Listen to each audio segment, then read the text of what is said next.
Bonjour à toutes et à tous et bienvenue sur cette vidéo, la toute première sur ma chaîne où j'aborde le sujet des SCPI. C'est un type d'investissement immobilier qui se veut sans gestion et abordable pour le plus grand nombre. Alors personnellement, et comme on va le voir, je n'ai personnellement jamais investi dans les SCPI. Par contre, ça fait quelques mois que le sujet m'intéresse et pour plusieurs raisons, comme on va le voir aujourd'hui. Le seul problème, c'est que je connais rapidement ce que c'est, mais pas plus que ça. Bref, je suis pas nécessairement un expert. D'où la présence aujourd'hui avec moi de l'expert en question qui va être Clément, donc qui est conseiller en investissement financier, mais également cofondateur de Louvinvest, donc qui est un courtier de SCPI 100% en ligne. Il va pouvoir répondre à toutes mes questions pour voir si au final, c'est un placement qui est adapté à mes besoins. Donc, j'introduis Clément, bonjour, et merci d'avoir accepté mon invitation. Salut Sébastien, bah écoute, merci à toi de me recevoir. Ouais, merci, super.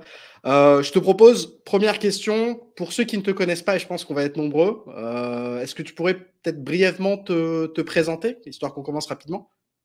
Allez, écoute, c'est parfait. Du coup, Clément Renaud, je suis fondateur de Lovinvest, comme tu l'as rappelé. Moi, j'ai un parcours qui est plutôt issu du monde de la tech. J'ai bossé en Ok, Silicon Valley pendant 5 ans. J'avais créé une première startup en Silicon Valley qui était dans ce qu'on appelle la deep tech. On avait fait l'incubateur Y Combinator. On avait levé 4 millions de dollars, pardon, à l'époque. Plutôt vraiment, avant ça, j'étais data scientist. Avant ça, je bossais dans l'aéronautique. Donc vraiment, tu vois, plutôt ingénieur tech. Et effectivement, je suis rentré en France en 2019 et en fait, à l'époque, je pouvais pas investir en immobilier parce que j'étais freelance. Je me suis dit, mais c'est quand même fou qu'on puisse investir dans tous les supports. Et tu le sais, hein, toi, tu fais des vidéos sur ouais. tout type de support accessible super facilement. Et l'immobilier restait un peu cette espèce finalement, de produit que tout le monde veut, mais qui est assez difficile à obtenir. Et donc, j'ai créé Lovinvest pour simplifier l'accès à l'immobilier. Et tu l'as très bien rappelé, via notamment le support dit SCPI. Alors, peut-être les personnes ont déjà entendu parler de ce terme sous le nom pierre-papier. Finalement, c'est la même chose. C'est une forme d'investissement dans l'immobilier, mais d'une certaine manière dématérialisée, d'où l'idée de pierre-papier. J'aime pas trop ce terme, je le trouve un peu vieillot, mais bon, voilà, vous avez peut-être entendu parler de ce mot-là, et qui permet de justement recevoir des loyers et d'avoir une potentielle plus-value sans avoir à gérer quoi que ce soit, à partir de quelques centaines d'euros. Ok. Alors, je veux rebondir sur deux points. Tu parlais d'impossibilité d'investir dans l'immobilier en tant que freelance. C'est bien, c'est par rapport aux revenus, que tu n'as pas de fiche de salaire. Donc, les banques, elles sont très frileuses pour emprunter. C'est bien ça? C'est de ça dont on parle? C'est exactement ça. En fait, Ouais, malgré tout, l'immobilier aujourd'hui, c'est un produit qui s'achète à, allez, 95, 98% à crédit. En fait, à crédit. les Ouais. gens qui arrivent et qui mettent sur la table un montant cash pour acheter de l'immobilier, il y en a assez peu. Et donc, effectivement, tu as tout à fait raison. C'était par rapport aux problématiques de crédit. Ok. Et en parlant de pierre par pied, ça va être l'opportunité de commencer à poser les questions. Là, aujourd'hui, on voit qu'il y a, enfin, le concept de pierre par pied, euh, il y a, il y a plusieurs sous-classes en fait. Donc, on a la classe immobilière qui est divisée par physique ou pierre-papier. Et dans le pierre-papier, donc on a les SCPI, on a les actions cotées, on a tout ce qui est crowdfunding, on a l'immobilier fractionné. Euh, pour quelqu'un qui a un peu du mal à différencier un peu tout ça et voir comment choisir après entre le physique et le pierre-papier, bon, on voit un peu simplement que voilà, là, tu vas devoir faire de la location, c'est du physique, etc. Là, c'est indirect, c'est en ligne, c'est dématérialisé. Mais dans la sous-classe pierre-papier, c'est quoi concrètement Mmh. les différences? Pourquoi on irait sur de la SCPI et pas sur de l'immobilier des foncières cotées? Ou pourquoi du fractionné et pas du crowdfunding, etc. Comment tu vois en fait les bons choix à faire dans cet écosystème? Bah, c'est une excellente question et je pense que c'est primordial de bien avoir en tête comment ces différentes sous-catégories s'agencent parce que tu as tout à fait raison. Au sein de la pierre papier, on peut distinguer différents groupes. Alors, on va commencer peut-être par les plus traditionnels. Les plus traditionnels, c'est la SCPI et les foncières cotées. Alors, en France, les foncières cotées s'appellent les SIC, S-I-I-C. Aux États-Unis, on appelle ça les REITs, enfin, peu importe, ce sont des Ouais. foncières cotées. Finalement, en France, c'est pas très développé. Ça l'est beaucoup plus dans les pays anglo-saxons. En France, les SCPI sont beaucoup plus plébiscités que les SIC, que ces foncières cotées. Et la raison, finalement, est assez simple. C'est, je pense, un sujet d'aversion au risque. Les foncières cotées sont beaucoup plus volatiles que les SCPI. C'est-à-dire qu'en fait, sur une foncière cotée, comme le nom l'indique, vous êtes coté en bourse et donc il y a un prix à tout instant auquel je peux acheter ou vendre des parts de cette foncière cotée. Donc, ce que ça implique, c'est que comme il y a à tout moment de la liquidité, c'est ça que ça veut dire, de pouvoir acheter à tout moment, c'est que c'est liquide, eh bien, cette liquidité s'accompagne de volatilité. C'est-à-dire que si tout à coup, eh bien, les taux montent, on va se rendre compte que les prix vont baisser très, très rapidement sur les foncières cotées. C'est ce qui s'est produit l'année dernière. Là où, par exemple, sur les SCPI, il va y avoir beaucoup plus un effet d'amortisseur qui va faire que l'impact sur les prix va être beaucoup plus long à être visible. Et donc, en fin de compte, entre les deux, c'est plutôt un choix entre stabilité ou liquidité. Donc, si tu veux pouvoir vendre à n'importe quel moment la foncière cotée, c'est plutôt plus avantageux. Si tu préfères finalement quelque chose qui roule et que tu dis, moi, en fait, j'investis sur les 10, 15 prochaines années pour générer du rendement, pour générer des revenus récurrents, eh bien, la SCPI, à mon avis, est plutôt plus tranquille parce que tu n'as pas besoin de te réveiller tous les matins et de te dire, ah, j'ai perdu 7%, j'en ai gagné 8 avant-hier. Enfin, tu vois, voilà, c'est très, très stable. Ça n'est évalué qu'une fois par an sur la SCPI. Et donc, en contrepartie, l'équité n'est pas garantie. Donc, en fait, en termes de fonctionnement, c'est exactement la même chose. C'est une boîte qui fait le même métier. Alors, mais c'est à la juste différence qu'il y en a une qui est cotée ou qui n'en est pas cotée, quoi. Alors, ouais, c'est très similaire avec des très légers points de différence, mais qui sont un peu techniques. C'est qu'en fait, quand tu investis dans une SCPI, tu investis vraiment dans le véhicule qui détient l'immobilier et pas dans la société de gestion. Quand tu investis dans une foncière cotée, généralement, tu investis à la fois dans la société de gestion, donc l'équipe de gestion, le management, etc. Et en parallèle, au sein de l'entreprise, les biens sont détenus.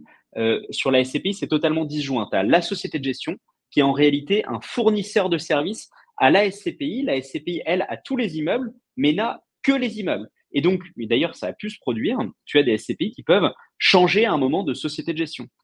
Et donc, la SCPI vraiment a une existence propre. Elle ne fait que détenir les immeubles, là où la foncière cotée est quand même beaucoup plus dépendante de choix de gestion. Je peux te donner un exemple. Une des très fameuses foncières cotées, Unibail-Rodamco Westfield, URW, par exemple, sur certaines décisions a fait que sur les quelques dernières années, ça a été assez compliqué. Finalement, ces décisions-là étaient assez drastiques prises par le management. Ça peut moins se produire en SCPI parce qu'en fait, sur une SCPI, voilà, tu as un mandat, c'est juste d'acheter des immeubles, de les mettre en location et tu vas pas, entre guillemets, chercher à inventer quoi que ce soit. C'est voilà, tu déroules, j'achète de l'immobilier au meilleur prix, dans les meilleurs endroits, je le mets en location, je verse des loyers, point barre. C'est super intéressant la différence entre ces deux. Et ces deux, en fait, je me concentre dessus parce que moi, je suis un fan des foncières cotées. Donc, comme j'ai dit dans l'intro, j'ai pas de SCPI et c'est un véhicule qui m'intéresse. Et je profite en fait de cette vidéo pour essayer de voir que tu essaies en fait pas de me convaincre, mais qu'essaie de me montrer l'avantage pour moi en fait d'investir sur les SCPI. Alors pas forcément pour remplacer les rates, mais en diversification, en complément. Mais moi, je suis fanat des rates. C'est vrai que tu l'as dit, les anglo-saxons, enfin, c'est surtout c'est beaucoup utilisé dans les périodes de rente parce que les rendements sont généralement élevés. Donc, tu as forcément entendu parler de Realty Income aux US, American Tower qui fait des antennes relais. En France, on a Gecina, par exemple. Pardon. Avant d'aborder, donc toujours sur le point que tu disais, c'est un peu l'échange entre volatilité et liquidité.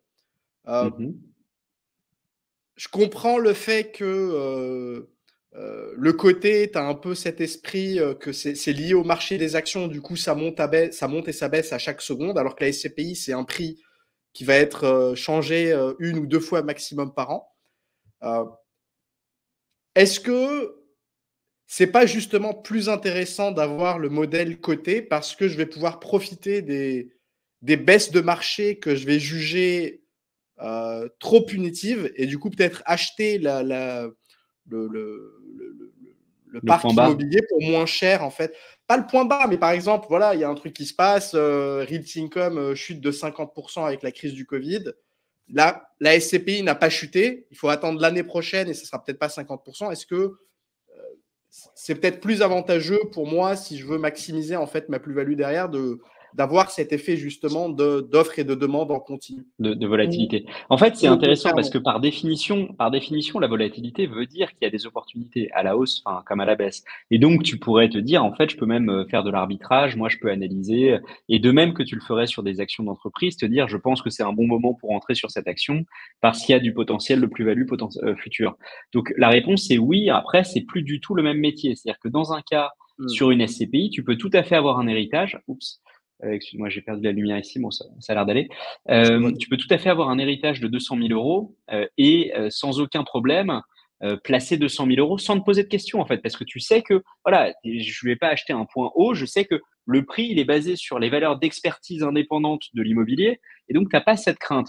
Donc c'est vrai, le risque plaît souvent à ceux qui aiment entre guillemets boursicoter. Je le dis sans aucune, enfin c'est pas du tout péjoratif. C'est voilà, Ouais, si ouais. tu as un côté un tempérament un peu plus joueur et que ton objectif c'est d'aller chercher des bonnes affaires, le REIT, évidemment, va plus correspondre à ça, puisque par définition, il est coté.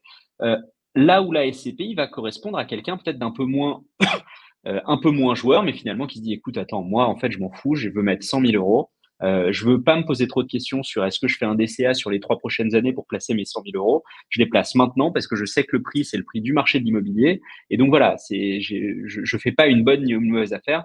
J'achète le prix de marché. Donc ça, je pense que c'est un premier aspect. Et le deuxième aspect, c'est que, à mon sens, souvent quand on investit en immobilier, en tout cas quand on commence à avoir un certain niveau de patrimoine, c'est pour se décorréler du marché action, au moins en partie. Et le problème des REIT, c'est que pour les avoir pas mal analysés, ils sont excessivement corrélés au marché action.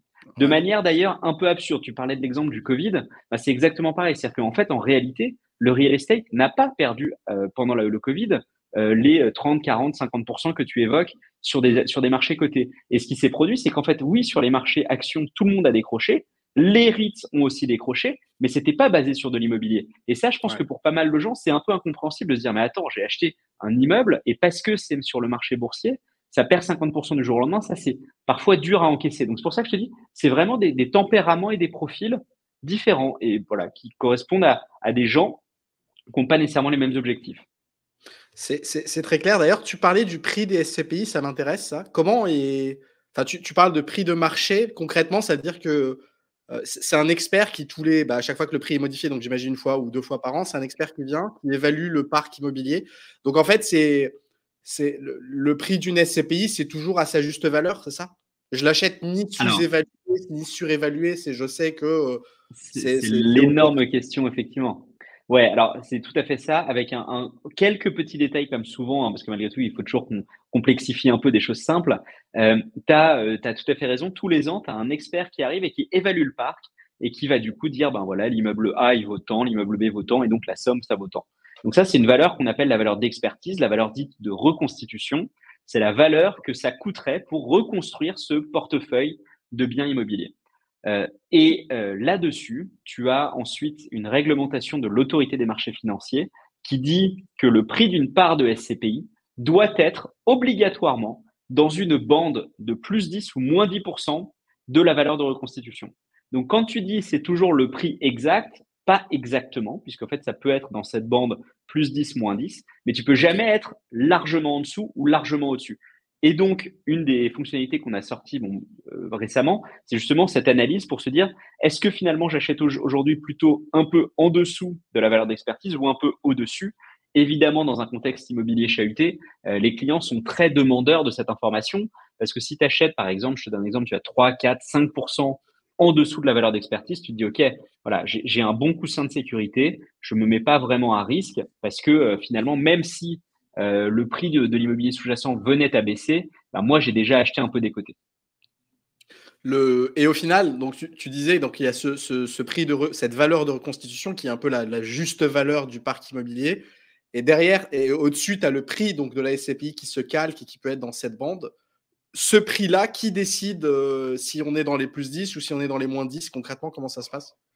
C'est une décision de gestion de la société de Ok, gestion. Et d'accord. donc, tu vas en D'accord. avoir qui ont des politiques plus ou moins agressives. Certaines vont dire, en fait, moi, je garde toujours une grosse décote.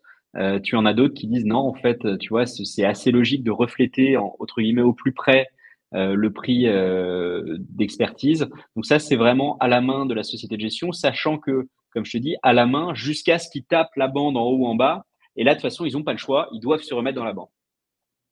Ouais.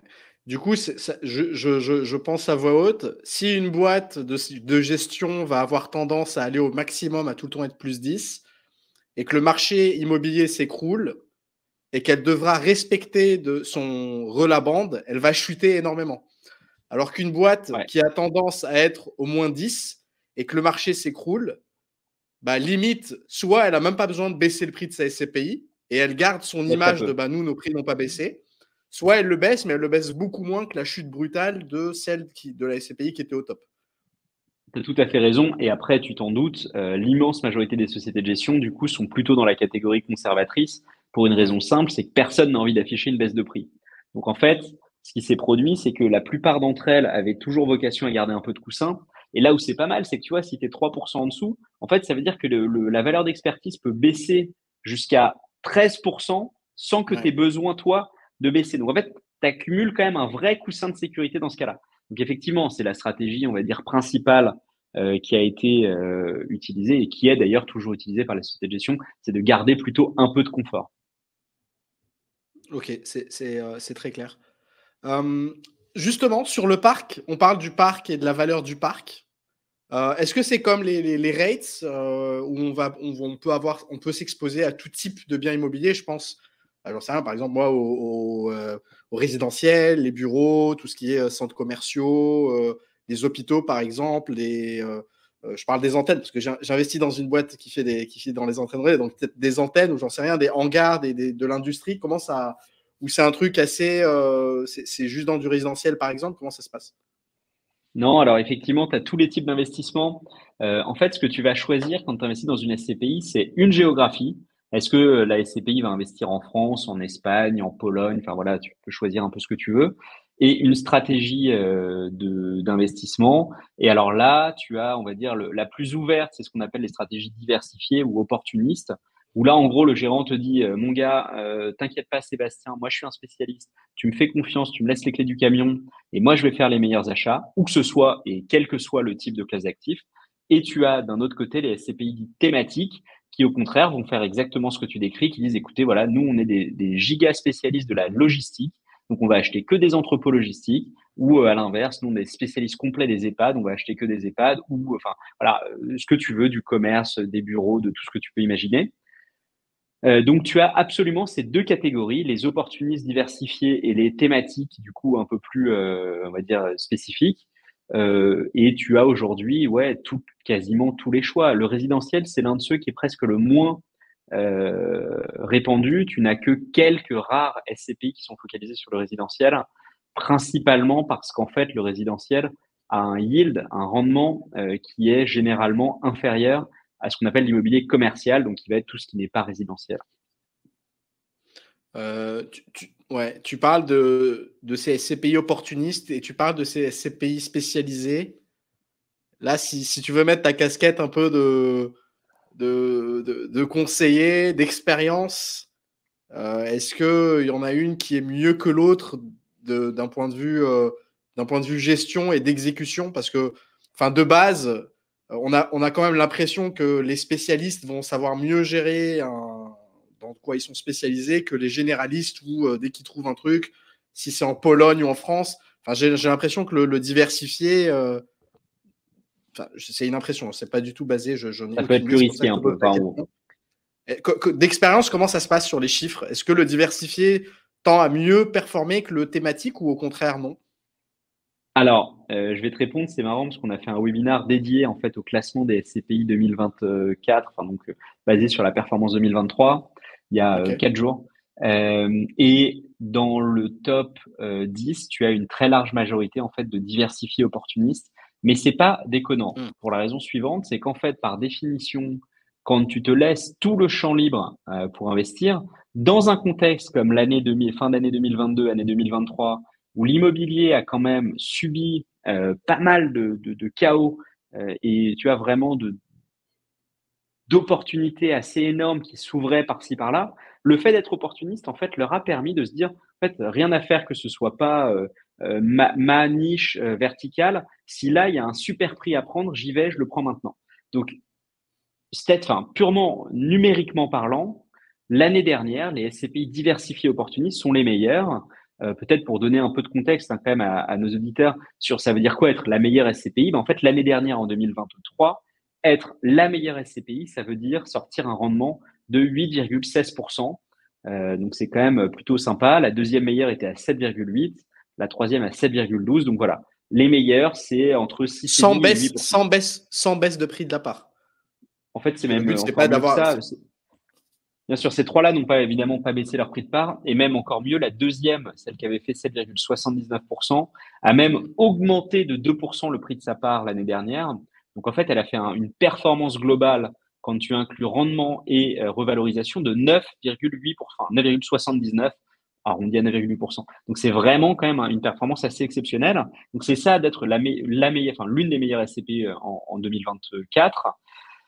Donc premièrement, numériquement parlant, les diversifiés opportunistes ont vraiment sorti leur épingle du jeu ou tiré leur épingle du jeu sur ce marché compliqué. Après, si je mets ma casquette de conseiller en investissement financier, ce qu'on recommande fréquemment à nos clients, c'est de se constituer un socle. Tu vois, je sais pas, tu veux investir, on va partir d'une base 100 euros. Tu vas investir 100 euros, tu vas mettre, allez, peut-être 50, 60 euros sur des opportunistes diversifiés. Tu vas vraiment, voilà, te faire un socle hyper granulaire, diversifié. Et ensuite, si tu le souhaites, tu peux venir ajouter des briques. Tu te dis, OK, bah, moi, j'ai envie d'avoir une surexposition sur le secteur santé. J'ajoute la brique santé. J'ai envie d'avoir une surexposition sur le secteur logistique. J'ajoute la brique logistique. Et en fait, tu vas venir faire un portefeuille comme ça où tu mets une base. C'est un peu comme si tu prenais du MSCI World. Je fais des exemples parce que je pense que la communauté Ouais, aime bien peut-être la bourse. c'est très bien, ouais. Voilà. Donc tu te dis, OK, bah moi je vais m'acheter beaucoup de MSCI World, ça c'est le diversifié un peu opportuniste. Je prends les meilleures entreprises du monde. Et à côté de ça, bah moi par exemple j'adore la tech, donc je vais m'ajouter du Nasdaq. Et puis en fait même peut-être encore plus loin, bah en fait moi j'aime tellement la tech que je pense que c'est Meta qu'il faut acheter. Donc je vais m'acheter une brique de Meta. Tu vois voilà, donc c'est un peu le même truc. C'est tu te fais cette base, ce socle en Ouais. diversifié opportuniste, et après tu viens ajouter des petites briques qui te plaisent à toi parce que c'est ta conviction. C'est très clair. Justement, sur les thématiques, historiquement, c'est quoi les thématiques qui marchent bien et c'est quoi les thématiques qui marchent moins bien? Parce Alors que les là, thématiques que les gens j'imagine que les bureaux, ces temps-ci, on est dans les mauvais élèves de la classe, par exemple. Alors, pas en perf, en fait, pas vraiment en perf, non. Les perfs sont plutôt bonnes sur le bureau. Faut pas oublier qu'en gros, pour nos éditeurs qui connaissent moins l'historique, le bureau, c'est Pardon. vraiment le. Ouais. Pardon, Non, je sais pas pourquoi il y a YouTube qui a démarré tout seul. Pardon, vas-y. pas de souci. Non, il faut pas oublier effectivement que le bureau, c'est vraiment la base historique de la SCPI. Toutes les anciennes, entre Ok. guillemets, SCPI sont full bureau ou presque. Et quand tu regardes les perfs, elles sont plutôt bonnes, hein. Il n'y a pas eu trop de problèmes sur le bureau. Je dirais pas que c'est tout rose, ça ne l'est pas. Il y a des gros problèmes, notamment sur certains parcs, type la Défense, etc. Donc bon, le bureau se porte pas si mal. Par contre, les thématiques qui ont énormément plu sur les 3 dernières années, ça a été la santé, tu t'en doutes, Covid, les gens se sont dit, ah tiens, mais en fait, la santé, c'est important quand même. Ok, bon, j'investis à fond sur la santé, donc ça, c'était énorme. La logistique que je t'ai cité tout à l'heure. Tu as eu aussi le résidentiel qui a quand même pas mal marché. Alors, c'est un peu plus niche, mais tu as eu finalement, je trouve, un assez beau succès de ce secteur. Et en fait, c'est à peu près tout dans les segments qui ont vraiment marché du feu de Dieu. Ouais, globalement, la santé, logistique, résidentielle, à mon avis, c'est ceux qui ont vraiment été demandés sur les 3 dernières années. Et en termes de mauvais élèves? Alors, en termes de mauvais élèves, tu as eu des périodes très compliquées pour tout ce qui était hôtellerie, par exemple. Tu t'en doutes, tu arrives plein Covid, tu as des taux d'occupation quasi nuls sur tes hôtels. Et donc là, on a vu effectivement une grosse souffrance sur les SCPI hôtelières.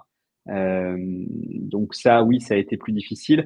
Le bureau, tu sens que notamment certaines SCPI qui sont investies principalement sur des parcs gigantesques, tu as des, euh, des zones, des espaces de plusieurs dizaines de milliers de mètres carrés de bureaux, c'est pas facile en ce moment. À l'inverse, des SCPI qui sont sur du bureau, par exemple, centre-ville en province, elles vont super bien. Tu vois, le bureau vraiment très bien positionné dans des villes type, je sais pas, Strasbourg, Nantes, Lyon, Lille, etc. Ça marche super bien. Donc vraiment, c'est pas un secteur homogène, le bureau. Donc je peux pas dire tout le bureau va mal.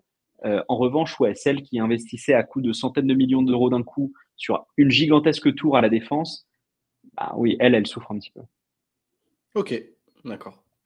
On parle de segmentation, là j'ai l'impression sectorielle, mais il y a aussi il y a aussi de la diversification pardon, sectorielle, mais il y a aussi de la diversification géographique.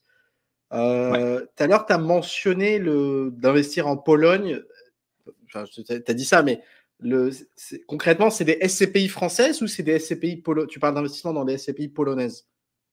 Non, non, alors ce sont des SCPI françaises. Et alors là, Ok. en fait, on va rentrer, je pense, c'est un bon moyen de rentrer dans la fiscalité. D'ailleurs, on n'a pas fini hein, le petit tour d'horizon de la pierre papier, donc si tu veux, à un moment, on pourrait y retourner. Mais, Ouais, ouais, ouais, euh, évidemment. mais tu as tout à fait raison, non, ce sont des SCPI françaises. Donc c'est vraiment un véhicule français agréé, enfin visé par l'autorité des marchés financiers, fait par une société de gestion agréée par l'autorité des marchés financiers. Donc voilà, c'est vraiment un produit fait par des sociétés de gestion françaises, mais qui vont prendre la décision d'aller investir en Europe. Il y a deux raisons à cela. La première, c'est que ils se disent, bah, si j'ouvre mon terrain de jeu, j'ai peut-être des opportunités meilleures. Là, par exemple, tu vois, on a eu pas mal de gérants qui nous ont dit qu'au Royaume-Uni, alors tu me diras, c'est pas l'Union européenne, mais je pense l'Europe au sens géographique, Géographique. en Irlande, en Allemagne, aux Pays-Bas, beaucoup d'opportunités l'année dernière dans ces pays-là. Et donc, l'ouverture te permet d'aller saisir plus d'opportunités.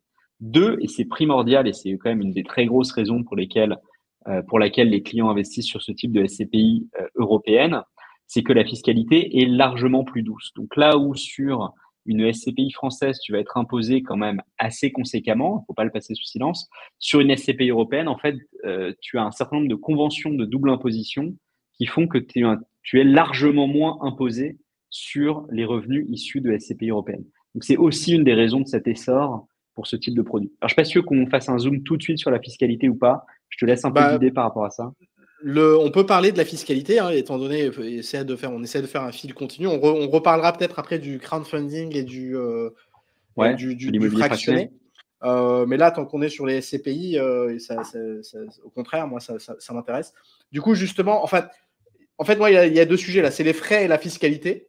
Ouais, J'aimerais très bien. aussi qu'on parle après des rendements, parce qu'on n'a pas, on a parlé, tu as parlé peut-être de la meilleure, mais je veux aussi parler des rendements en moyenne, à quoi s'attendre, comparer ça aux autres. Mais ouais, sur la fiscalité, et j'aimerais bien qu'on ait un peu des chiffres derrière, c'est-à-dire un gars normal qui sait comment il est imposé, c'est sur les plus-values, c'est sur les dividendes, et dans le cadre de l'investissement dans des biens, donc dans des SCPI françaises, mais dans des biens européens, tu parlais justement qu'il y a un adoucissement de la Ouais. fiscalité. Concrètement, c'est quoi dans les chiffres? Ça veut dire quoi? Allez, on y va. Donc, on va prendre des exemples hyper concrets. Euh, la plupart de nos investisseurs sont imposés à ce qu'on appelle la tranche marginale à 30%. Ok. Alors, si vous ne savez pas dans quelle tranche marginale vous êtes, vous tapez tranche marginale impôt, vous allez tomber sur le site des impôts. Alors, j'ai plus le montant exact, mais il me semble que pour être dans la tranche à 30%, il faut avoir des revenus nets de plus de 26 000 à peu près euros par an. Ok. En tant que personne seule, hein, je veux dire pas Ouais. voilà, en tant que personne seule. Donc c'est pas non plus des revenus monumentaux. Alors me prenez pas au mot sur ce truc-là, vérifiez bien le tableau, mais je crois de tête que c'est ça. Donc en fin de compte, beaucoup de gens sont imposés à 30%. Donc voilà, on prend cette hypothèse-là. Vous allez investir dans une SCPI 100% française, qui n'a que des revenus issus d'immeubles français. Vous allez Ok. payer d'abord les prélèvements sociaux, donc 17,2% qui viennent retirer directement prélèvements sociaux 17,2. C'est flat, quel que soit le montant que vous gagnez, c'est prélèvements sociaux 17,2. On parle des dividendes et Euh, aussi de la plus-value. alors non, là, moi, je te parle que des dividendes Des annuels. La dividendes. plus-value, Ok. D'accord. c'est un traitement différent qu'on pourra faire par la D'accord. suite. Ok. Donc, prélèvement sociaux 17,2. Et à ça, vous allez ajouter votre tranche marginale. Parce qu'en fait, les revenus de vos SCPI, c'est des revenus de placement. Donc, c'est des revenus qu'on va appeler marginaux. C'est ceux qui viennent s'ajouter à vos Mm. revenus du travail. Donc, vous êtes à 30%. 17,2 plus 30, 47,2% d'imposition. C'est quand même assez violent, assez vite. Et je parle même pas de gens qui pourraient être à la tranche de 41 ou 45%. Vous imaginez à 41 plus 17,2, 58,2%, c'est énorme.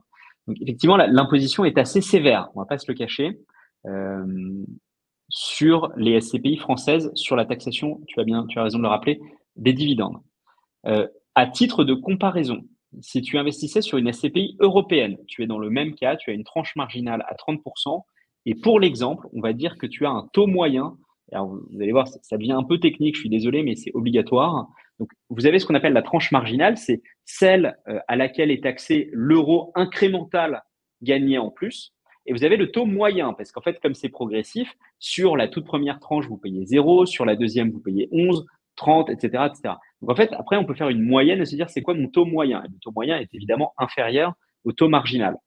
Pour l'exemple, tu es imposé à 30% tranche marginale et tu es imposé à 17% de taux moyen. Si tu investis dans une SCPI européenne, tu as deux avantages. Le premier avantage, tu ne payes pas de prélèvements sociaux. 17,2% dont je parlais tout à l'heure, exit, ça n'existe plus, il n'y a pas de prélèvements sociaux, tu les as gagnés. Bravo, tu as déjà gagné 17%, c'est énorme. Deuxièmement, tu ne payes non plus la tranche marginale sur tes revenus, tu payes la différence entre la tranche marginale et ton taux moyen. Donc, au lieu de payer 30% de tranche marginale, tu vas payer 30 moins 17 parce que j'étais parti sur 17% de taux moyen, donc 13% d'impôt. Alors, pour ceux qui n'ont pas suivi, le comparatif est simple. SCPI française, 17,2 plus 30, 47,2. SCPI européenne, 13%. Donc, si tu veux, le gap est monumental. Et donc, c'est une très grande raison qui explique pourquoi les SCPI européennes sont autant demandées pour tous les gens qui ont un niveau d'imposition un peu conséquent. Du coup, pourquoi les SCPI françaises existent? Parce que là, 50% en impôts, même en bourse, on n'a pas ça. Ouais, même sur un bourse, compte titre normal, c'est 30% Ouais, tu as la flat tax, absolument. Tu as la flat tax de 30% et puis basta, quoi. On n'arrive pas à 17%. Alors, tu as tout à fait raison. En fait, ce qu'il ne faut pas oublier, c'est que les SCPI historiques étaient toutes en fait des SCPI françaises. C'est assez récent, hein, tu vois, ça fait, je sais pas, je dirais une petite quinzaine d'années, mais probablement plutôt une dizaine d'années que ça se démocratise de faire des SCPI européennes. Mais en revanche, là où tu as raison, c'est qu'aujourd'hui, les SCPI qui se lancent sont principalement européennes, hein, parce que les gens se rendent, enfin, les gérants se rendent bien compte que la demande, elle est sur ce type de produit. Donc, quel est l'intérêt de faire une SCPI française? Il peut y en avoir. Si, par exemple, tu es imposé à 0%, bah, en fait, c'est pas mal. Tu vas payer 17,2, donc bon, c'est plutôt pas mal. Parce qu'en plus les rendements sont plutôt assez élevés. Bon, tu as encore d'autres considérations techniques, notamment le fait que la SCPI paye des impôts à la source dans le pays tiers.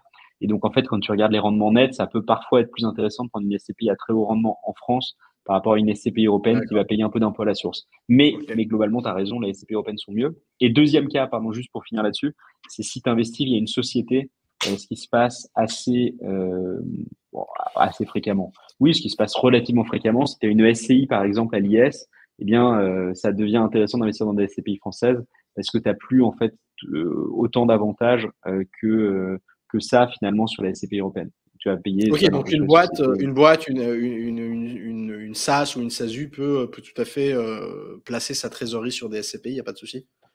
Ouais, bien sûr. En fait, on a consacré un webinaire complet parce qu'il y a même plein d'optimisations hyper intéressantes sur les SCPI que tu peux faire, notamment en achetant de l'usufruit. Mais c'est un sujet pour le coup vraiment carrément avancé. Je pense que c'est pas l'enjeu tout de suite, mais voilà, il y a vraiment des choses intéressantes à faire. Et sur la plus-value en cas de revente, comment ça se passe? Tu es imposé sur la plus-value immobilière. Donc, la plus-value immobilière, c'est 19% plus 17,2 de prélèvements sociaux, donc 36,2 avec des abattements selon la durée de détention. Alors là, le tableau exact, je l'ai plus exactement en tête, mais il faut regarder, vous tapez juste plus-value immobilière. Vous allez avoir le tableau, parce que ce qui est compliqué sur le tableau, c'est qu'en fait, il est dégressif autant sur les prélèvements sociaux et sur les impôts, mais pas selon le même calendrier. Donc, à partir de 30 ans, tu payes plus rien parce que les deux sont arrivés à zéro, mais les deux ne baissent pas au même rythme. Mais en gros, tu pars de 36,2 sur la plus-value, ça c'est le cas le pire, jusqu'à zéro si tu détiens tes parts pendant 30 ans. Ok. J'ai deux questions. Donc, j'ai une question qui est pour mon cas personnel en tant qu'expatrié, parce que moi, je ne suis pas résident fiscal français. Donc, est-ce que je suis soumis à tout ça aussi, ou est-ce qu'il y a un régime spécial pour les expatriés? Est-ce que c'est intéressant ou encore pire à voir? Et ensuite, j'aimerais bien, parce que là, la fiscalité, bon, c'est quand même des chiffres assez gros, donc il y a j'ai l'impression qu'il y a cette niche des SCPI européennes, donc qui est pas mal à exploiter, où on retombe en fait sur une fiscalité qui est un peu proche du PEA en bourse, un peu plus. Mais est-ce qu'il y a des stratégies aussi de défiscalisation Parce que je sais qu'il y a des SCPI de rendement, mais il y a aussi d'autres types de SCPI qui, justement, ne versent pas de dividendes.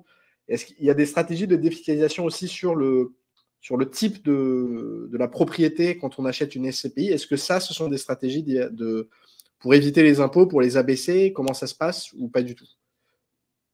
Alors, oui, tu as plein de moyens hein, de faire pour payer beaucoup moins d'impôts.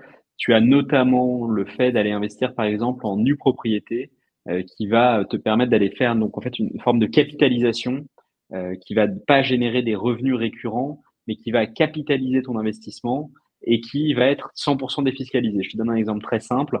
Tu vas dire, moi, je vais accepter pendant les 5 prochaines années de ne pas toucher les revenus annuels, mais du coup, je vais pas acheter ma part à 100 euros, je vais l'acheter à 70 euros. Donc, en fait, je vais l'acheter à 70 euros. Dans 5 ans, je récupère une part, entre guillemets, normale. Donc, je récupère la pleine propriété de ma part. Et donc, ma part, elle est passée de 70 à 100 euros. Donc, ça fait quasiment 50% de plus-value.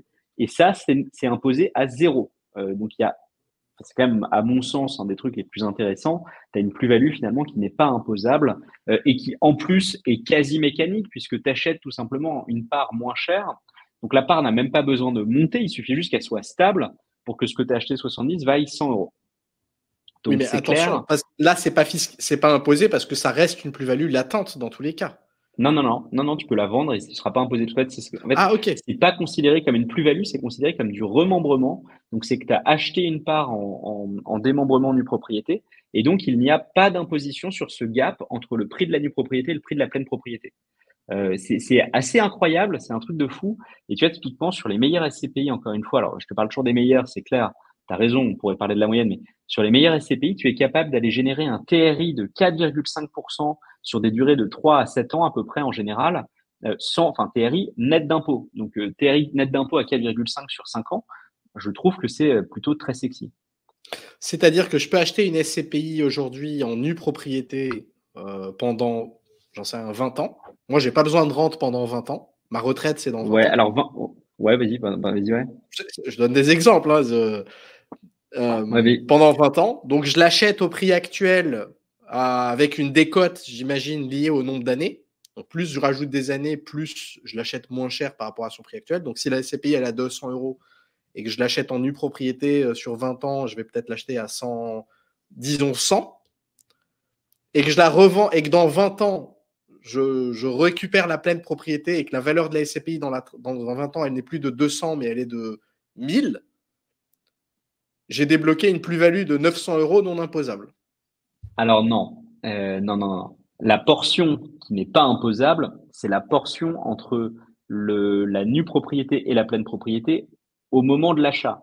C'est-à-dire que jour J, Mmh, j'achète la nue propriété, elle vaut 50 euros et la pleine ok. propriété vaut 100 euros. Donc ces Mmh. 50 euros-là, je ne serai pas imposé dessus. Mais tu as raison, si dans 15 ans, ça vaut pas 100, mais ça vaut 200, je paierai de la plus-value sur 200 moins 100, mais pas sur Mmh. 200 moins 50. Donc en fait, Ouais, parce ce que qui est intéressant, ouais, c'est que tu tu l'as as. dit tout à l'heure, ouais, parce que l'État ne considère pas que c'est une plus-value, mais c'est juste un retour. Exactement. D'accord, ok. Voilà, c'est un Donc remembrement je et donc sais c'est en considéré fait, quelle que différemment. soit la durée du démembrement, parce que peu importe le prix de l'action dans le futur, je sais en fait qu'est-ce que j'épargne qu'est-ce que j'économise en impôt à l'instant au jour de l'achat, quoi. Absolument. Alors après, ce qui Mm. est quand même certain, c'est que tu vois, je te donne un exemple très bête, mais imaginons que tu aies acheté à 70 euros une part de SCPI qui vaille 100 et que dans 5 ans, elle vaut pas 100 mais 110. Parce que la part s'est appréciée de 10%. Bah, Mm. en fait, toi, ce qui est assez énorme, c'est que tu n'as pas gagné 10 sur 100, tu as gagné 10 sur 70. Donc en fait, Ouais. ton gain à toi, il est plus que de 10%. Donc en fait, il y a pas mal de gens qui parlent de ça comme un peu d'un effet de levier. C'est-à-dire que si ça monte proportionnellement beaucoup plus pour toi parce que tu as mis que 70 à l'entrée. Ouais, ouais. Donc tu vois, il y a Ok. ce côté assez sympa sur le démembrement. Et pardon, pour revenir du coup sur la fiscalité, donc tu me parlais du non-résident. Alors c'est pareil, on a fait un webinaire dédié aux non-résidents. En gros, pardon, les, les cas sont un peu compliqués, mais en gros, si tu es non-résident sur une SCPI française, tu vas payer soit un forfait selon les montants que tu reçois, qui sera de 20% plus les 17,2% de prélèvements sociaux, ou de 30% plus les 17,2%. Donc, c'est quand même assez rédhibitoire. C'est-à-dire que tu peux être effectivement à Dubaï ou à Singapour, on des taux d'imposition de zéro, et quand même payer quasiment 50%. Mais pardon, sur les SCPI européennes, l'impôt est acquitté et dépend de tes conventions avec ton pays de résidence. Et donc, tu as par exemple aucune taxation sur des SCPI européennes si tu habites à Dubaï ou à Singapour ou au Qatar ou à Hong Kong ou au Liban. Tu n'as aucune imposition sur tes revenus, aucun prélèvement social. Ok, d'accord. Intéressant. Parlons des frais peut-être. Concrètement, acheter une SCPI, combien ça coûte au-delà du prix de la part? Est-ce qu'il y a des commissions? Ça peut être intéressant aussi justement de parler de la plateforme donc, que tu as cofondée, Lovinvest, et les frais qui sont appliqués sur cette plateforme. Et comment concrètement ça se passe? Quand j'achète une SCPI à 200 €, qu'est-ce qui est payé? Qu'est-ce qui part en commission? Qu'est-ce qui part en frais? Alors, excuse-moi, j'ai un chat dans la gorge. Donc effectivement, sur une SCPI traditionnelle, tu as des frais de souscription donc, qui sont payés au moment de l'investissement de environ 10%. Donc en gros, j'investis 100, il y a 10 qui part en frais, et ces 10 servent principalement à rémunérer le courtier. Donc tu achètes avec moi ou un conseiller en gestion de patrimoine ou n'importe qui, ces 10% vont principalement rémunérer la personne qui t'a fait investir sur la SCPI. Le deuxième type de frais que tu vas avoir du coup, c'est les frais de gestion. Bon, les frais de gestion, comme le nom l'indique, c'est le fait que, vu que tu délègues tout et que tu fais rien, bah en fait, les sociétés de gestion font pas ça non plus gratuitement. Et donc, elles vont prendre un pourcentage des loyers bruts encaissés. C'est-à-dire que, par exemple, si elles font 100 € de loyer brut, elles vont prendre généralement autour de 10% des loyers bruts et donc elles vont toucher 10. Ça, c'est les frais, on va dire, traditionnels qui existaient depuis les années 70, quasiment, depuis que la SCPI existait. Depuis maintenant 5-6 ans, on voit opérer un nouveau mode de frais avec des SCPI dites zéro frais de souscription. Donc, ce que ça veut dire, c'est que à l'entrée, elles prennent 0. Donc, toi, tu investis 100, eh bien, tu n'as pas les 10% qui sont pris. Ce qu'il faut bien garder en tête, hein, c'est que quand je te dis qu'ils sont pris, c'est que sur une SCPI traditionnelle à 10% de frais, si j'achète le lundi et que je vends le mardi, j'investis 100, je récupère 90. Les 10%, ils sont évaporés. C'est vraiment des frais pris one shot à l'entrée. À l'inverse, sur une SCPI zéro frais, tu achètes des parts à 100 et si tu les revendais, tu les revendrais 100. Modulo le fait que souvent, elles vont faire en sorte d'avoir alors en anglais, on appelle ça un peu des cliffs. C'est-à-dire qu'elles vont te dire, si tu revends avant une certaine période, tu auras des pénalités parce qu'il faut bien garder en tête, c'est ce que je te disais, c'est le problématique de la liquidité.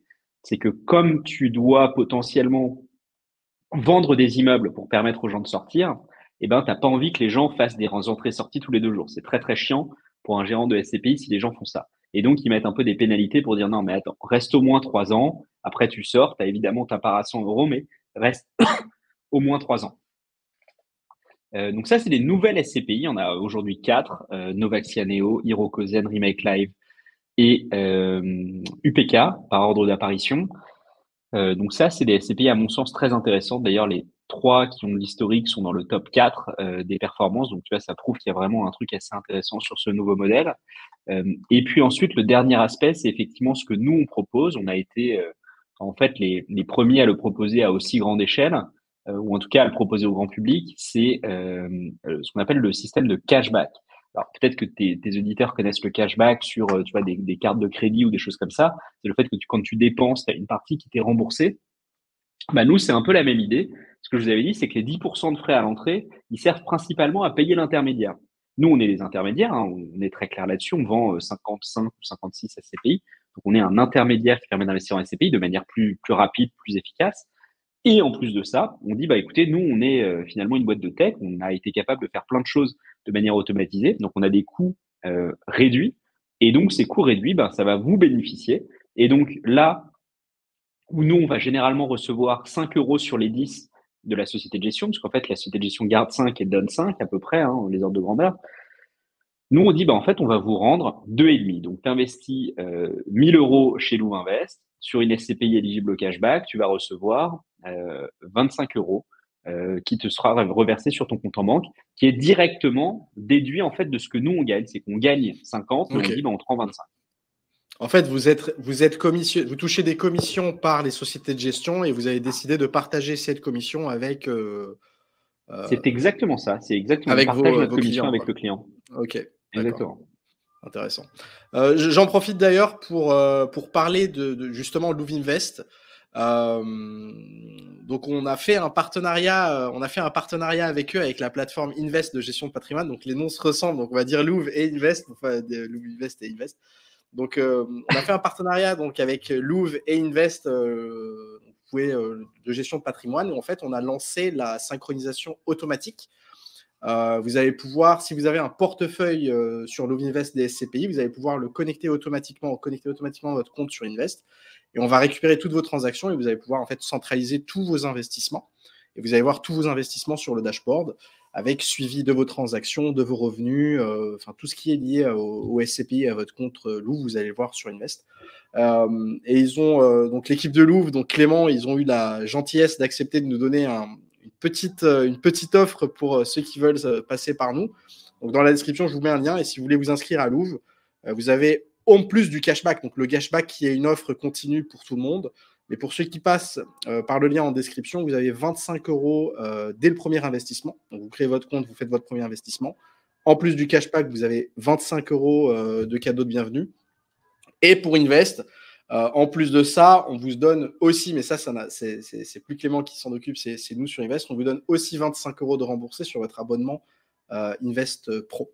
Donc voilà. Donc en tout, vous avez, si vous investissez 1000 euros, vous avez 75 euros quasi immédiatement grâce à ce super partenariat avec Clément. Voilà. Ferme la Eh bien, parenthèse. écoute, non, mais ravi effectivement de faire ce partenariat avec toi et ravi de voir la communauté pouvoir s'emparer de ce système. Pour se Ouais. connecter, c'est assez simple en fait, hein. Je pense que d'ailleurs, tu mettras probablement un tutoriel ou quelque chose comme ça.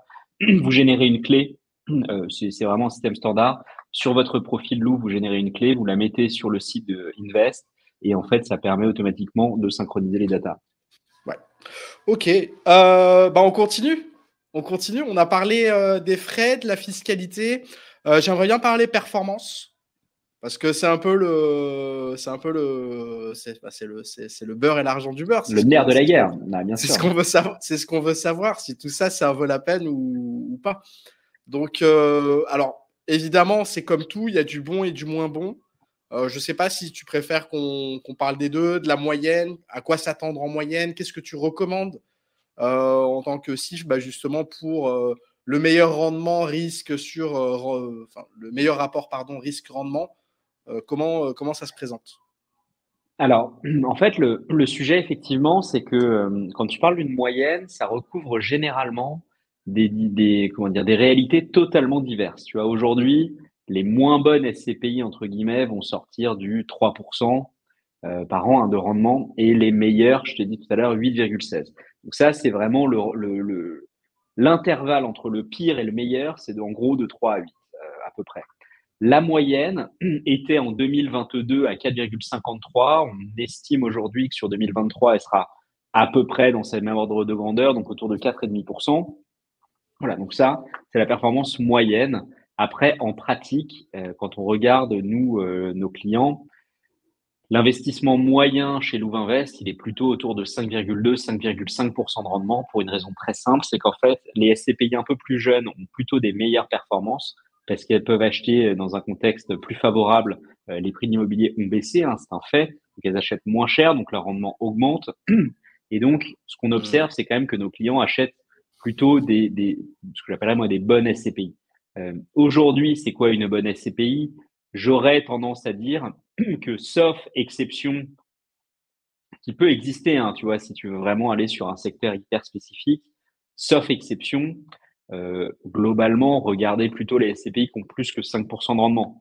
En dessous, voilà, c'est clairement moins intéressant. C'est un produit d'investissement. La SCPI, il n'y a pas d'attachement. Tu n'es pas sur un joli petit studio que tu peux acheter presque sur un coup de cœur. Là, on s'en fout, entre guillemets. Tu es là pour faire un rendement. Donc en vrai, moi je dirais au-dessus de 5%, c'est à peu près la cible à sélectionner. Et en fait, en pratique, on a une portion conséquente de nos investisseurs qui se localisent vraiment sur le top 5 Et le top 5, tu vois, il est assez compliqué, hein. Le top 4, c'est 8-16, 7-8, 7-12, 6-5. Et la cinquième, ça doit être à 6-26, un truc comme ça. Voilà. Au-dessus de 6, c'est quand même des très très bonnes perfs. Au-dessus de 7, c'est exceptionnel. Au-dessus de 8, c'est extraordinaire. Il faut pas compter que ça se répète dans le futur. Mais voilà, moi je dirais viser plutôt au-dessus de 6. Et après, un point quand même assez important, c'est de vérifier l'historique. Je vous le disais, hein, les SCPI récentes ont quand même souvent tendance à très bien performer, mais mettre tous ses œufs sur une SCPI qui a 1 an d'historique, parfois, ben, voilà, bon, c'est quand même un peu plus risqué. Moi, je vous recommanderais d'aller plutôt regarder des SCPI qui ont 2, 3 ans d'historique, qui arrivent à maintenir la performance. Pour certaines, ce qu'on observe, c'est qu'elles arrivent même à augmenter leur performance. Donc ça, évidemment, c'est un signal hyper favorable. Une SCPI qui monte en puissance au fil du temps, c'est génial. Donc voilà mes recommandations. Et après, j'aime beaucoup, moi, personnellement, les SCPI sans frais parce que je trouve qu'elles ont un vrai alignement d'intérêt avec l'investisseur. Là où une SCPI avec frais bah, va finalement te prendre les 10% à l'entrée et puis finalement qu'elle performe bien ou pas, bah, ces 10%, ils sont partis, quoi. Donc toi, tu as vraiment quand même fait une croix sur 10% de ton investissement, c'est très conséquent. Les SCPI sans frais de souscription, généralement, ont des frais de gestion supérieurs, mais du coup, elles sont plus alignées. C'est-à-dire que si elles ont des super actifs qui font des rendements énormes, bah, elles gagnent plus. Mais j'ai envie de te dire, tant mieux. Tu vois, moi, je préfère être avec quelqu'un qui gagne plus parce qu'il a fait des excellentes acquisitions que me dire, ah non, non, non, toi, je veux que tu sois un gagne petit à pas prendre grand-chose, mais qui, du coup, achète pas nécessairement des trucs géniaux, quoi. Donc, voilà en quelques mots mes billes sur la performance qui sont très générales et qui nécessiteraient d'entrer dans le détail si quelqu'un voulait investir. Ok, donc et on est d'accord que c'est des performances donc juste sur les dividendes et net de frais. Absolument. Je te parle que des dividendes et tout est affiché net de frais de gestion. Évidemment, les frais de gestion, c'est pour ça d'ailleurs que c'est intéressant, hein, c'est que tu vois, quand je parle des sans frais de souscription qui sont à 7,8, 7,12 et 6,50, ça c'est net de leurs frais de gestion qui sont supérieurs. Donc c'est ce que je te dis, c'est qu'en fait, finalement, apparemment, bah, c'est les numéros 2, 3, 4 du classement. Donc qu'elles aient des frais de gestion supérieurs ne change en rien, enfin, en tout cas ne les empêche en rien d'avoir une super performance. Ok. Sur les critères, tiens, tu parlais donc justement de commencer par un rendement assez intéressant, de ne pas viser les SCPI qui ont des rendements, des petits rendements. Tu parlais de voir la valeur de reconstitution. Ça peut être sympa de plutôt viser tout ce qui est dans la bande basse. Est-ce qu'il y a des critères que tu recommandes de regarder et de vérifier que voilà, ça la coche bien avant de choisir une SCPI? Donc, en gros, concrètement, avec les différents, parce que je crois qu'il y a des centaines, il y a des dizaines, au moins des centaines de SCPI, c'est quoi les critères principaux pour toi qu'il faut regarder pour s'assurer qu'on choisit un bon placement? Bon, alors, donc effectivement, je ne vais pas revenir sur tout ce qui est rendement historique. C'est assez basique. Et de toute façon, encore une fois, de toute façon, c'est simple, hein. C'est quand même le critère numéro un regardé par les investisseurs. Après vient évidemment le sujet de finalement, est-ce que je vais plutôt faire une SCPI européenne ou française? Bah, on l'a vu, hein, pour beaucoup d'investisseurs, la partie fiscale est énorme parce qu'en fait, si tu passes de 50% d'imposition à 13% d'imposition, c'est une différence qui est monumentale. Donc, si tu décides de te restreindre, entre guillemets, ou de ne regarder que l'univers européen, bon, bah, écoute, voilà, tu vas déjà te restreindre là-dessus. Après, un autre critère qui vaut le coup d'être regardé, c'est la capitalisation. En gros, la capitalisation, c'est la taille. Est-ce qu'on est sur une SCPI qui est grosse ou une SCPI qui est petite? Et pourquoi c'est important? Parce qu'en fait, ça revient sur le thème de la diversification.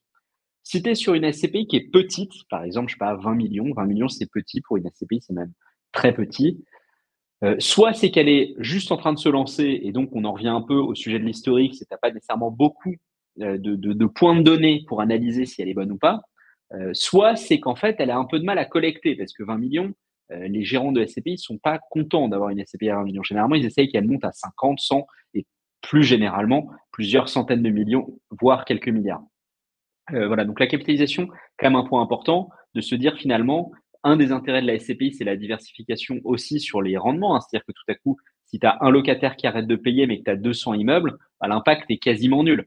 Si tu as 5 immeubles et que tu en as un qui arrête de payer, c'est monumental. Voilà, la capitalisation, c'est important. Et après, pour des clients qui veulent aller encore plus loin, je recommande de s'intéresser à des choses comme effectivement la décote par rapport à la valeur de reconstitution. Ça, c'est très très très important. Et on l'a mis en fait en avant tout en haut aujourd'hui comme l'un des critères principaux parce que je pense que c'est un sujet auquel les gens sont très sensibles. Et après, tu as ce qu'on appelle le taux d'occupation. C'est un indicateur du pourcentage de ton parc immobilier qui est loué. Et donc ça, c'est un truc assez sympa qui te permet d'estimer s'il y a beaucoup de vacances locatives ou pas. La vacance locative, c'est quand tu as quand tu as des immeubles vides. Donc, quand tu as un taux d'occupation de 90%, c'est-à-dire que 100% de 10% de leur surface n'est pas loué, quoi. Voilà, c'est ça. Alors 90%, par exemple, c'est pas terrible. Tu vois, aujourd'hui, on voit beaucoup de SCPI qui sont plutôt à 95-97% d'occupation. C'est Après, quand c'est même normal que ce c'est soit un pas à 100, indicateur, hein. c'est un indicateur de performance assez intéressant, quand même. Mhm. C'est vrai. Après, la raison pour laquelle je le mets un peu plus loin, c'est parce qu'en fait, indirectement, cet indicateur, tu le retrouves dans le taux de rendement. Tu vois, si tu as, c'est simple. C'est impossible d'avoir un excellent taux de rendement en ayant un taux d'occupation à 30%. C'est mathématiquement impossible.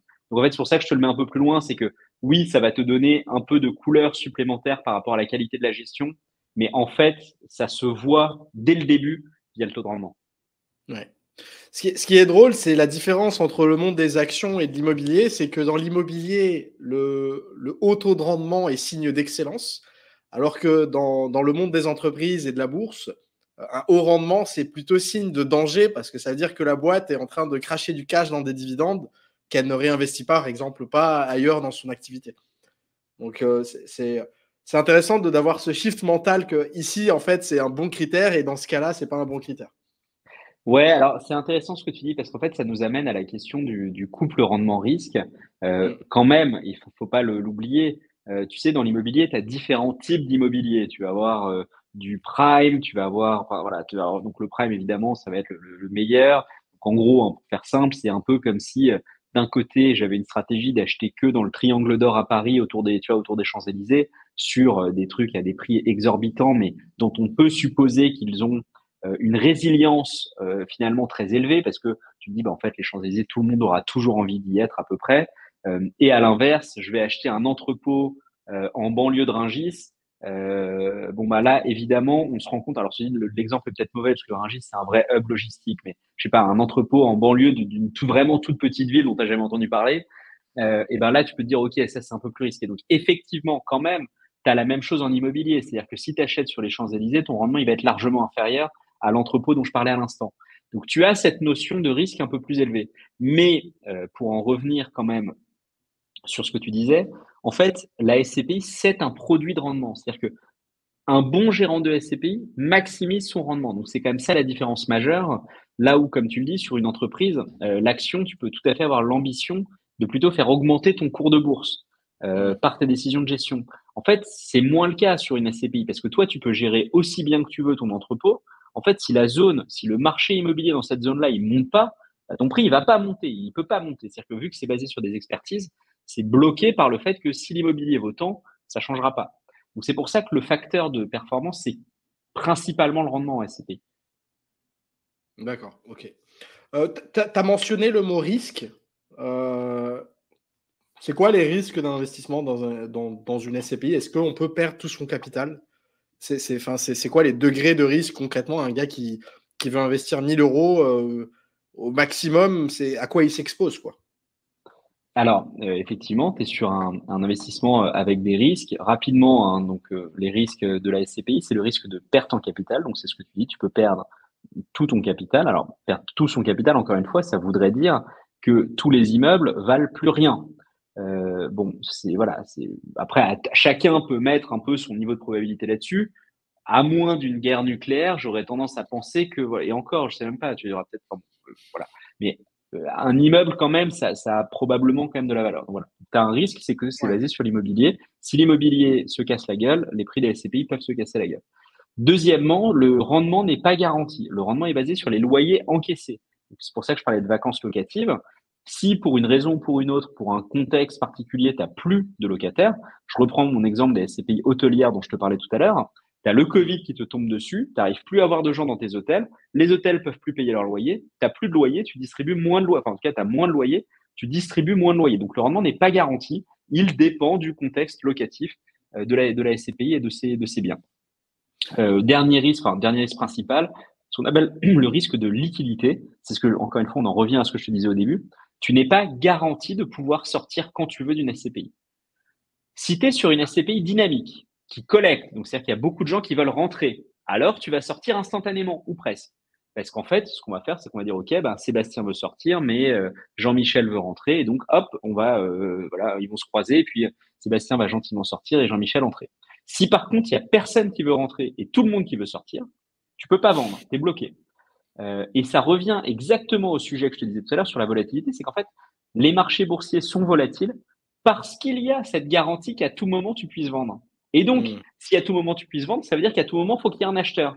Et donc, si tu es dans un contexte dégradé, eh ben, en fait, tu auras peut-être un acheteur, mais à un prix super bas. Et donc ça, comme ça n'existe pas, cette possibilité, en tout cas, ça existe beaucoup moins de vendre très très bas, et ben en fait, tu n'as pas cette volatilité, mais tu n'as pas cette liquidité. Donc ça, c'est les risques principaux d'un investissement en SCPI. Concrètement, c'est quoi l'indicateur qui indique s'il y a de la liquidité ou pas dans une SCPI? Tu disais que s'il y a beaucoup d'offres, s'il y a beaucoup de demandes, pardon, donc l'offre, elle est fluide.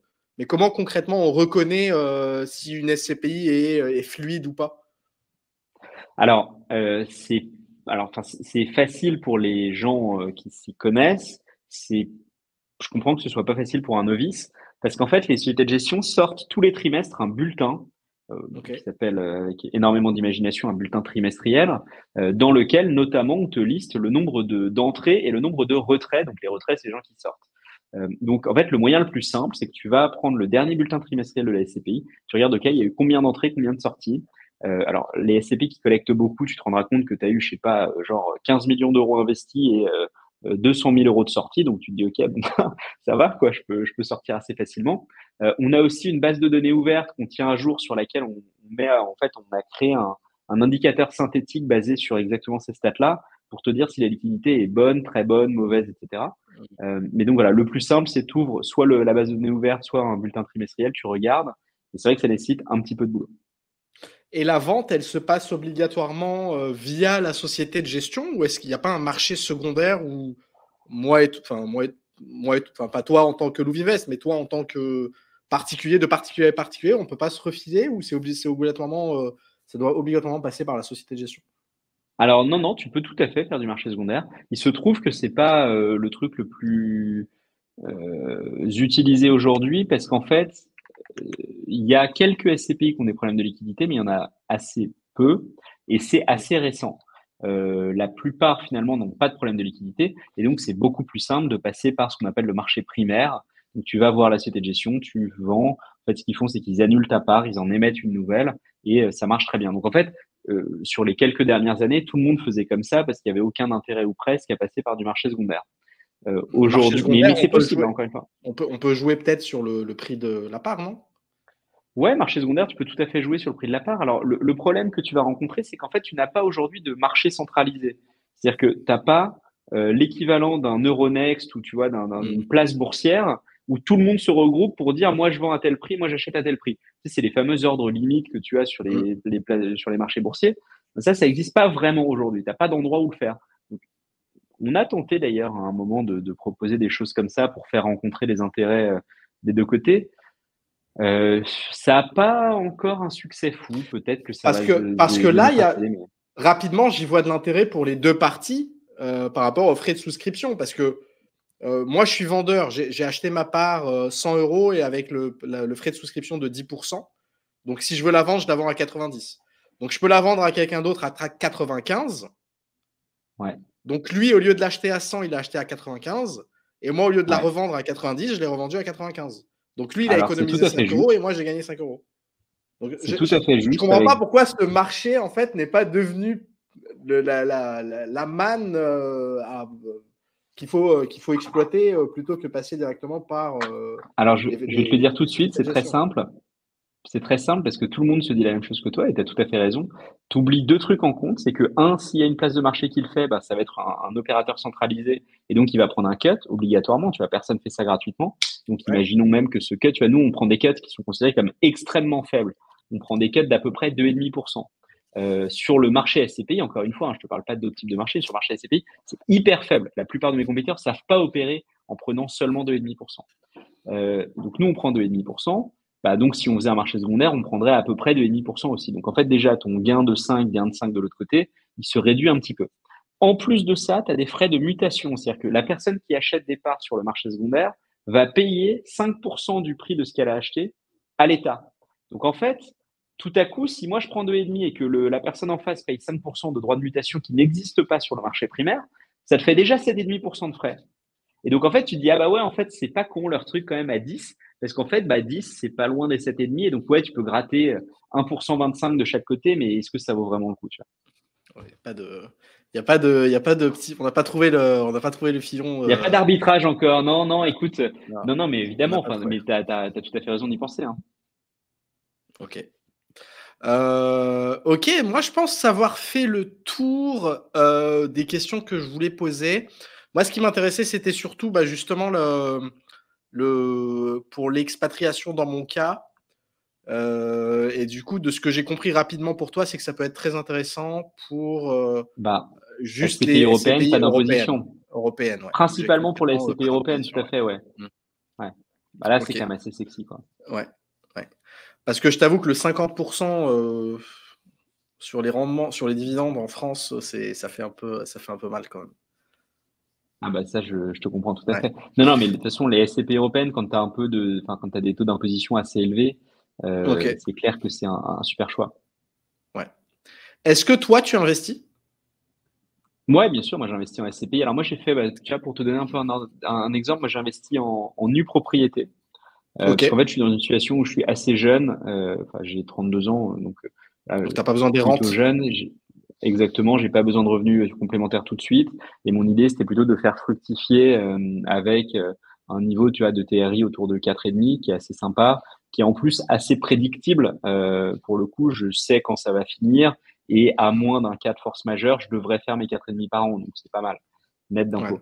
Et j'ai fait aussi une SCPI de capitalisation. Alors ça, on n'en a pas parlé parce que c'est un truc un peu spécifique. C'est une SCPI qui n'a pas vocation à verser de rendement, mais qui a vocation à capitaliser. Euh, En bourse, c'est comme si on parlait d'ETF distribuant et d'ETF capitalisant. En gros, les dividendes exactement, sont exactement. réinvestis directement et du coup, je ne reçois pas de dividendes et je ne suis pas fiscalisé sur les dividendes. Ouais, alors là, c'est pas exactement ça, parce que les Ah, dividendes on sont, est enfin, fiscalisé les sur les revenus dividendes. de loyer sont. Non, non, c'est pas ça. En fait, les revenus sont obligatoirement distribués par les SCPI, donc c'est pas exactement ça. C'est qu'en fait, eux-mêmes vont acheter des biens qui sont décotés, donc soit parce qu'ils vont acheter Mhm. eux-mêmes de la nue propriété ou des viagers ou des choses comme ça, et donc du coup, ça va s'apprécier au fil du temps. Mais donc ouais, moi j'investis évidemment en SCPI. Du coup, est-ce que tu aurais le droit de nous dire ta SCPI la plus importante de ton portefeuille? Ouais, alors moi, celle sur laquelle j'ai le plus investi, c'est Hirokozen, à Rokosan. titre perso. Et tu vois, là, je suis en train de réfléchir. Je pense que je mettrais bien un deuxième ticket, je pense, cette année.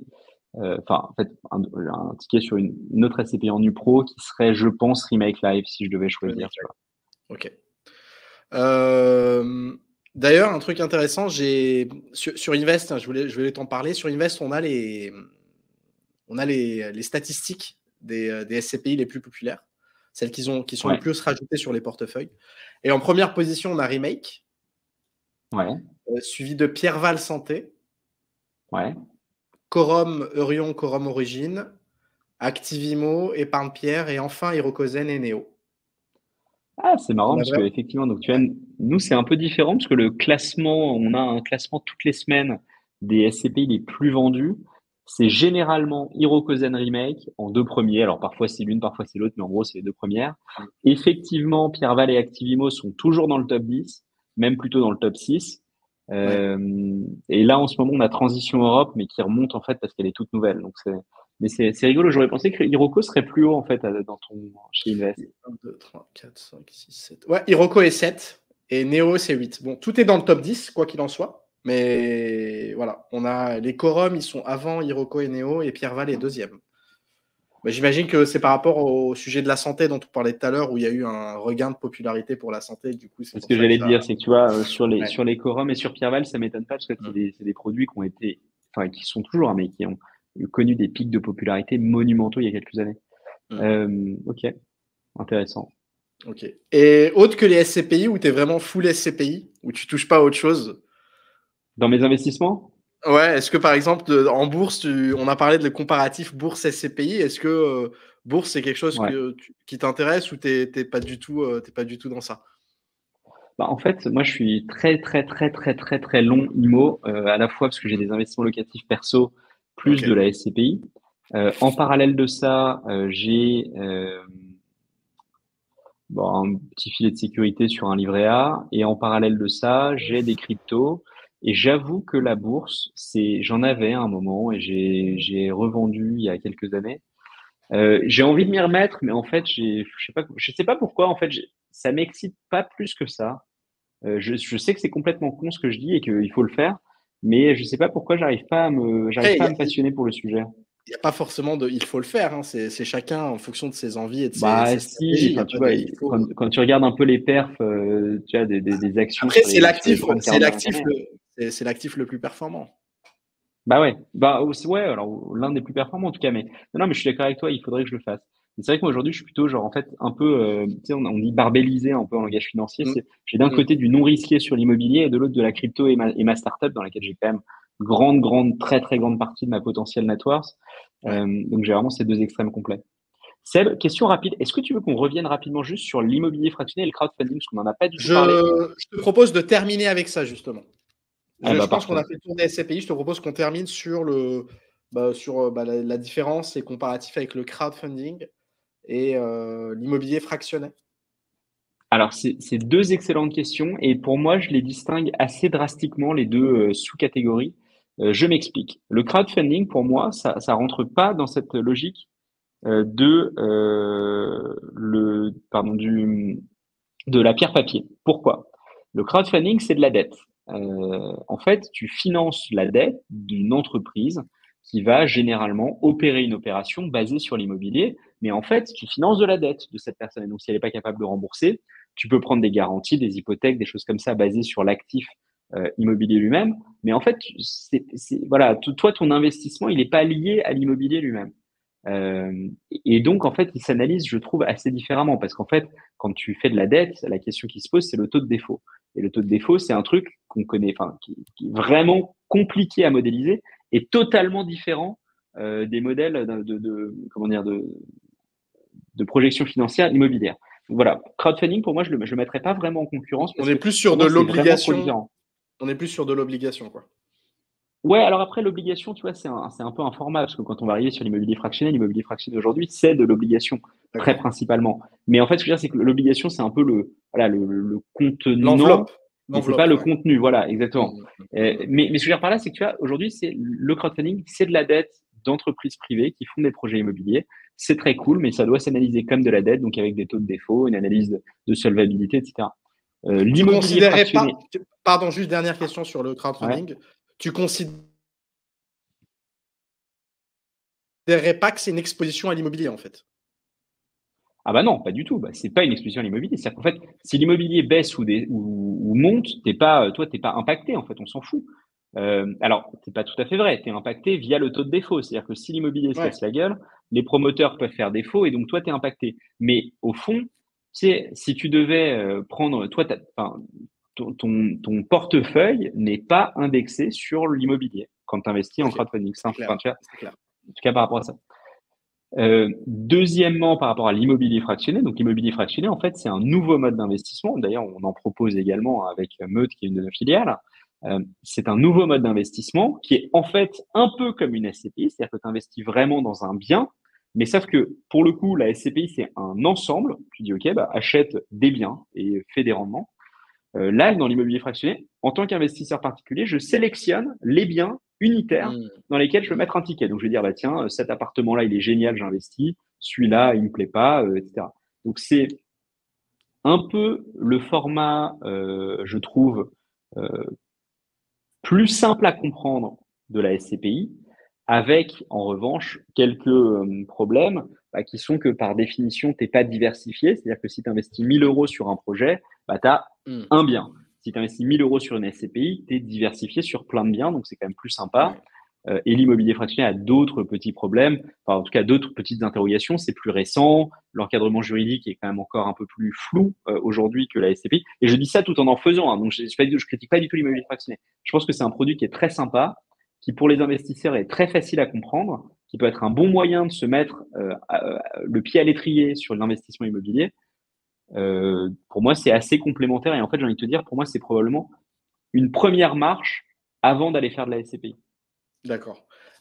Entre les deux, bon, tu parlais que la plateforme, justement, propose les deux solutions, donc la solution fractionnée et la solution SCPI. J'ai bien compris que le fractionné, c'est tout récent. D'ailleurs, on l'a vu, il n'y a pas que Meute. Bon, on ne va pas forcément citer les noms, mais voilà, c'est quelque chose de très récent et qui est en train d'exploser. Est-ce que sur ta plateforme, tu constates des différences de popularité entre le modèle SCPI et le modèle fractionné? Est-ce que tu vois que… Bon, j'imagine que vous avez plus de clients du côté SCPI que du côté fractionné, mais la croissance des clients, est-ce que vous voyez que le fractionné prend de l'ampleur ou c'était juste une mode et qui est en train de passer, ou il y a vraiment un effet qui est en train de se passer sur ce mode Alors, d'investissement? ouais, c'est une excellente question. Bon, en gros, tu vois, juste pour remettre un peu les choses en ordre de grandeur, tu vois, sur la SCPI l'année dernière, on a fait 66 millions d'investissements. Ok. Sur janvier, on fait 8,5 millions d'investissements sur le mois uniquement de janvier sur la SCPI. À titre de comparaison, sur l'immobilier fractionné sur 2023, alors c'était l'année de lancement, on a fait 600 000 euros. Donc, tu Ah vois, oui, c'est donc incomparable. C'est-à-dire que c'est littéralement 1%. 100 fois plus petit. 1%, Voilà, 1%, ouais. c'est 100 fois plus petit. Donc, c'est vraiment beaucoup, beaucoup plus petit. Après, oui, il y a un intérêt sur l'immobilier fractionné. Ce que je trouve très compliqué, moi, sur l'immobilier fractionné aujourd'hui, et je te livre là pour le coup vraiment mes questionnements d'entrepreneur sans aucun filtre, c'est que les clients sont hyper demandeurs de rendement, et je les comprends. C'est-à-dire qu'à un moment, tu as un produit d'investissement, donc tu veux du rendement. Et nous, pour l'instant, sur l'immobilier fractionné, on a plutôt pris la décision de se restreindre, entre guillemets, au résidentiel. Euh, pour une raison assez simple, c'est qu'en fait, l'immobilier commercial est très largement adressé par la SCPI sous toutes ses formes. On l'a dit, logistique, machin, santé, tout ce que tu veux. La SCPI de base fait que du commercial, ou presque. Tu as une SCPI de résidentiel, ce que je te disais tout à l'heure, qui est un peu sympa, mais c'est tout. Donc on s'est dit, ben, en fait, on va proposer quelque chose de complémentaire avec le résidentiel. En plus, c'est super simple à comprendre. Mais le résidentiel aujourd'hui a des rendements qui sont quand même vraiment pas terribles, en tout cas moins intéressants que sur le commercial. Et moi, c'est ça la problématique que je rencontre aujourd'hui, c'est comment faire pour attirer des clients sur des niveaux de rendement qui sont peut-être un peu inférieurs sur du résidentiel, ou peut-être d'ailleurs ça les intéresse pas et il faut pas faire du résidentiel. Ok, ouais. Mais là, voilà, je t'ai vraiment livré sans filtre mes dernières réflexions sur le sujet. Mais comme tu le vois, hein, je me pose plein de questions encore sur ce sujet-là. Ok, d'accord. Ça fait écho un peu à ce qu'on peut découvrir sur aussi sur d'autres plateformes sur ce modèle-là. Ouais, bah effectivement, je crois qu'il y a quasiment tout le monde s'est éloigné en fait du résidentiel. Ou ouais, donc c'est pas facile, hein, c'est vraiment une équation difficile à trouver. Et puis c'est vrai, quand tu vois les performances des SCPI, en fait, je dis, moi j'étais persuadé que ce serait un produit un peu d'appel, c'est-à-dire que ça peut te mettre vraiment le déclic pour aller investir via l'immobilier fractionné. Et puis Mm. après, tu vas faire un bien, puis en fait, tu vas en faire 10 parce que évidemment que tu te dis qu'il faut diversifier, ce serait idiot de pas diversifier. Et en fait, une fois que tu en as fait 10, pour moi, la logique assez rationnelle, c'est de se dire, mais attends, pourquoi je vais m'embêter à aller analyser tous les projets? En fait, autant que j'investisse dans un fonds, quoi, parce que c'est son travail de faire ça. Et la SCPI arrive assez naturellement, je trouve, dans le parcours. Bah, c'est un peu, si je veux faire un rapprochement avec la bourse, c'est un peu l'effet action individuelle ou dans des ETF qui ETF, sont des paniers, bien sûr. dans des paniers d'actions, tu vois. Tu peux acheter, tu peux pas t'embêter, tu achètes un ETF CAC 40 ou SP 500 et tu t'as absolument rien à faire. Ou bien tu fais le stock picker et moi je veux pas acheter des ETF, je veux choisir mes actions, je veux investir que dans des boîtes que je connais, que j'ai analysées. Il n'y a pas de bon ou de mauvais. Je pense que c'est en fonction de la typologie de chaque investisseur et de la façon dont il aime investir, tu vois. Donc, je Ouais, pense pas alors qu'il il y n'y a a pas de bon ou de des produits mauvais. et un bon produit. Je pense que ouais, c'est plus Ouais, ouais, non, comment mais c'est l'investisseur vrai, c'est vrai. Mais tu vois, finalement, pour quelqu'un qui n'a pas envie de trop s'embêter, le fait de juste investir dans un ETF, c'est quand même, à mon avis, le moyen le Ouais, plus mais je veux dire, facile. l'immobilier fractionné, c'est quoi la différence au final avec le gars qui va faire de l'IMO locatif? Parce que l'IMO locatif, à moins que tu sois un archi-milliardaire qui achète des lots et des lots en même temps, En général, tu vas acheter un appart, un immeuble au maximum, mais tu restes c'est pas diversifié du tout. Tu C'est vois. vrai? La seule C'est vrai? différence, c'est juste le cash que tu mets. Là, tu mets 200 000, 300 000 euros. Là, tu vas mettre 100, 200 000 euros. Mais c'est la même Alors, politique ouais, derrière. Je choisis un bien, j'investis dessus. Et au contraire, c'est plus avec une diversifié avec le différence. fractionné que l'immobilier physique. Parce que l'immobilier fractionné, tu peux mettre des petits tickets sur 50 trucs. Alors que l'immobilier physique, pour acheter 50 biens, il en faut du cash. Ouais, c'est vrai. Alors bon, et c'est pour ça, je pense que si on en arrive à la différence majeure en fait entre les deux, c'est que l'immobilier physique, c'est généralement tu le fais à crédit, et c'est ça en fait l'intérêt à mon avis de l'immobilier physique, c'est que Ouais. c'est quasiment le seul moyen où tu peux faire de l'effet de levier en tant que particulier aujourd'hui. Mais bon, mais effectivement, enfin, je vois tout à fait ce que tu veux dire. Dans C'est les juste. SCPI, tu peux investir à crédit? Ouais, absolument, tu peux investir à crédit. Les taux sont un peu plus élevés que sur un investissement traditionnel, mais on fait du crédit aujourd'hui. Il y a des TRI très sympas qui sortent, même avec les taux aussi élevés qu'ils le sont aujourd'hui. Et je Ok. pense que d'ici au deuxième semestre de 2024, les taux devraient commencer à baisser. Et quand ce sera le cas, tu vas retrouver des TRI vraiment assez fantastiques, hein. Quand on s'est lancé, nous, sur la SCP, on est une société assez récente, on s'est lancé en janvier 2021. Hmm. On avait des TRI à 9 ou 10% sur des crédits SCPI. C'était vraiment super, super intéressant. Ok. Donc il y a l'effet de levier. Tu peux utiliser l'effet de levier sur les SCPI également. Absolument. Ok, d'accord. Bah écoute Clément, moi je pense que j'ai fait le tour de toutes mes questions. Je vais peut-être te laisser le mot de la fin si tu veux le prendre et si tu veux rajouter quoi que ce soit, une information que tu juges intéressante, pertinente, peu importe. Bah Je te écoute, laisse le mot de la fin et sinon on peut se quitter tout simplement. On a fait presque 1 heure et demie, donc on a fait du bon contenu, je pense, qui va être super utile et pertinent pour l'audience. bah écoute, je l'espère. Écoute, pas grand-chose à rajouter parce qu'on a couvert, je pense, tous les grands sujets sur la SCPI.